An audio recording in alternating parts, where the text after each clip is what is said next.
নমস্কার বন্ধুরা, রান্নাঘরে রসনা চ্যানেলে আপনাদের সবাইকে স্বাগত জানাই। আশা করি আপনারা সবাই ভালো আছেন। আজকের আমাদের রেসিপি খাসির চর্বি দিয়ে এঁচোড়। আমরা এঁচোড়ের বিভিন্ন ধরনের পদ তো খেয়েই থাকি। আজ আমি খাসির চর্বি দিয়ে এঁচোড় রান্না করছি, যা খেতে খুবই সুস্বাদু হয়। আপনারা বাড়িতে অবশ্যই একবার ট্রাই করে দেখবেন, আশা করি খুবই ভালো লাগবে। আর আমার চ্যানেলে নতুন সদস্য হয়ে থাকলে চ্যানেলটাকে অবশ্যই সাবস্ক্রাইব করে দেবেন, পাশে থাকা বেল আইকনটা ক্লিক করে দেবেন নতুন নতুন ভিডিওর নোটিফিকেশান সবার আগে আপনার কাছে পৌঁছানোর জন্য। আর যে সকল বন্ধুরা আমার চ্যানেলটাকে অলরেডি সাবস্ক্রাইব করে রেখেছেন তাদের অসংখ্য ধন্যবাদ। আর বন্ধুরা, আপনারা ভিডিও দেখছেন কিন্তু চ্যানেলটাকে সাবস্ক্রাইব করছেন না, তো প্লিজ চ্যানেলটাকে সাবস্ক্রাইব করে দিয়ে ভিডিওগুলো এনজয় করুন। আর ভিডিওটা স্কিপ না করে সম্পূর্ণটা দেখতে থাকুন। চলুন এবার রান্নাটা আমরা শুরু করি। এখানে আমি দুটো এঁচড় নিয়েছি। এঁচড়গুলো ঠিক এইরকম সাইজ করে কেটে নিয়েছি, একটু বড় বড় করে কাটবেন। তার সঙ্গে কেটে নিয়েছি কিছু আলু এইরকম সাইজ করে। এবার আমরা এখানে নিয়েছি 250 গ্রাম খাসির চর্বি। তারপরে আমরা গ্যাসে কড়াই বসিয়ে দিয়েছি, তার মধ্যে দিয়েছি জল হালকা গরম হয়ে গেলে এঁচড়গুলো আমরা দিয়ে দিলাম। তার মধ্যে দিচ্ছি স্বাদ অনুযায়ী লবণ আর হলুদ গুঁড়ো। সমস্ত কিছু ভালো করে মিশিয়ে গ্যাসের ফ্লেম মিডিয়াম টু হাই করে 10 থেকে 12 মিনিটের জন্য ঢাকা দিয়ে রাখবো। তাতে এঁচড়গুলো আমাদের 70 to 80% সিদ্ধ হয়ে যাবে। 10 মিনিট পর ফিরে এলাম। এবার আমরা এঁচড়গুলো নামিয়ে নিচ্ছি। এঁচড়গুলো আমরা একটা ঝুড়ির মধ্যে নামালাম, যাতে এঁচড়ের গায়ে এক্সট্রা জলটা রিলিজ হয়ে যায়। তারপরে আবার গ্যাসে কড়াই বসিয়ে তাতে দিচ্ছি সাদা তেল। তেল ভালো করে গরম হয়ে গেলে এখানে আমরা কেটে রাখা আলুগুলো দিয়ে দিলাম। তার মধ্যে দিচ্ছি লবণ আর অল্প একটু হলুদ। ভালো করে লাল লাল করে ভেজে নিচ্ছি গ্যাসের ফ্লেম মিডিয়াম টু হাই রেখে।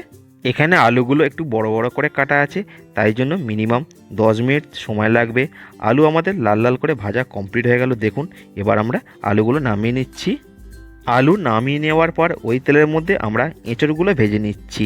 এখানেও গ্যাসের ফ্লেম হাই রেখে 8 থেকে 10 মিনিট ধরে এঁচড়গুলো খুব ভালো করে ভেজে নিতে হবে। এঁচড় সিদ্ধ করার সময় লবণ হলুদ দিয়ে সিদ্ধ করেছিলাম, তাই জন্য ভাজার সময় আর লবণ আর হলুদ দিলাম না। 10 মিনিট আমাদের এঁচড়টা খুব ভালো করে ভাজা কমপ্লিট হয়ে গেল। এবার আমরা এঁচড়গুলো নামিয়ে নিচ্ছি। এঁচড় ভেজে নামিয়ে নেবার পর ওই কড়াইয়ের মধ্যে দিচ্ছি সর্ষের তেল। তেল ভালো করে গরম হয়ে গেলে আমরা এখানে ফোড়ন দিচ্ছি শুকনো লঙ্কা, তেজপাতা, গোটা জিরে, এলাচ, লবঙ্গ, দারচিনি। এখানে গ্যাসের ফ্লেম মিডিয়াম রেখে 30 সেকেন্ড ফোড়নটা একটু নাড়াচাড়া করে নিচ্ছি। তারপরে এর মধ্যে দিচ্ছি 1 চামচ রসুন বাটা। তারপরে গ্যাসের ফ্লেম মিডিয়াম রেখে 1 থেকে 2 মিনিট ভালো করে কষে নিচ্ছি, যাতে রসুনের কাঁচা গন্ধটা চলে যায়। এবার আমরা এর মধ্যে দিচ্ছি পেঁয়াজ কুচি। এখানে আমরা বড় সাইজের 3টে পেঁয়াজ ব্যবহার করলাম। পেঁয়াজটা প্রথমে 2 মিনিট একটু নাড়াচাড়া করে নিয়ে এর মধ্যে দিচ্ছি 1/2 চামচ লবণ, যাতে পেঁয়াজটা তাড়াতাড়ি নরম হয়ে যায়। এখানে গ্যাসের ফ্লেম মিডিয়াম টু হাই রেখে 7 থেকে 8 মিনিট ধরে পেঁয়াজটা খুব ভালো করে লাল লাল করে কষে নিতে হবে। পেঁয়াজ এখানে লাল লাল করে কষানো কমপ্লিট। এবার আমরা এখানে দিচ্ছি হলুদ গুঁড়ো, ঝাল লঙ্কার গুঁড়ো, তারপরে দিচ্ছি ধনে গুঁড়ো, জিরে গুঁড়ো, এবার দিচ্ছি কাশ্মীরি লঙ্কার গুঁড়ো আর অল্প একটু চিনি। সমস্ত কিছু খুব ভালো করে কষে নিচ্ছি গ্যাসের ফ্লেম লো করে 2 থেকে 3 মিনিট ধরে। মশলা কষানো প্রায় কমপ্লিট। দেখুন মশলাটা অনেকটা ড্রাই হয়ে এসছে, তাই জন্য অল্প একটু জল ব্যবহার করলাম। জল দিয়ে ভালো করে আবার নাড়াচাড়া করে নিচ্ছি।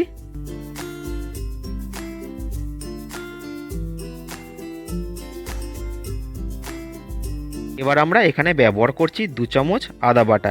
গ্যাসের ফ্লেম মিডিয়াম টু লো রেখে 2 মিনিট খুব ভালো করে কষে নিচ্ছি। 2 মিনিট কষানো কমপ্লিট হয়ে গেল। এবার আমরা এখানে দিচ্ছি টমেটো কুচি।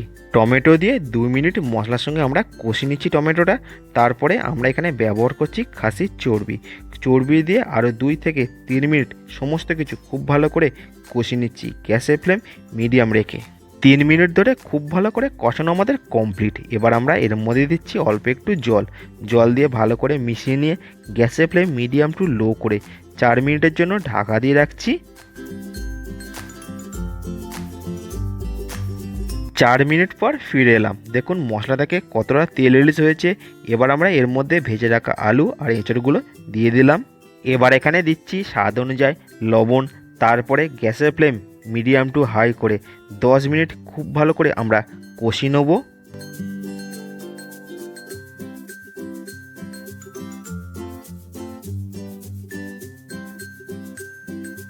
10 মিনিট ধরে কষানো আমাদের কমপ্লিট। এবার আমরা এখানে ব্যবহার করছি গরম জল। এখানে আমরা 400 ml জল ব্যবহার করলাম। এবার ভালো করে মিশিয়ে নিয়ে ঢাকা দিয়ে রাখতে হবে। প্রথম 10 মিনিট গ্যাসের ফ্লেম মিডিয়াম রাখবেন। তারপরে 5 মিনিট গ্যাসের ফ্লেম লো করে রাখতে হবে, অর্থাৎ 15 মিনিট ধরে ঢাকা দিয়ে রাখতে হবে।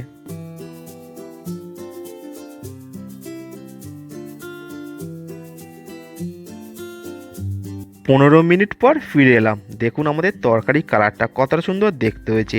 এবার আমরা এখানে দিচ্ছি গরম মশলা গুঁড়ো, তারপরে গ্যাসের ফ্লেমটা মিডিয়াম টু লো করে 2 মিনিট ধরে নাড়াচাড়া করে নিলেই আমাদের খাসির চর্বি দিয়ে এঁচোড় তরকারি রেসিপিটা কমপ্লিট হয়ে গেল।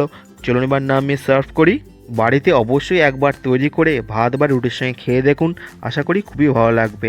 আর আমাকে কমেন্ট করে জানাবেন ভিডিওটা আপনাদের কেমন লাগলো। ভালো লাগলে অবশ্যই একটা লাইক করে দিন, বন্ধুবান্ধব আত্মীয়স্বজনের মধ্যে বেশি বেশি করে শেয়ার করুন। আর আমার চ্যানেলে এইরকম রেসিপির ভিডিও দেখতে গেলে চ্যানেলটাকে অবশ্যই সাবস্ক্রাইব করে রাখুন, পাশে থাকা বেল আইকনটা ক্লিক করে রাখুন নতুন নতুন ভিডিওর নোটিফিকেশান সবার আগে আপনার কাছে পৌঁছানোর জন্য।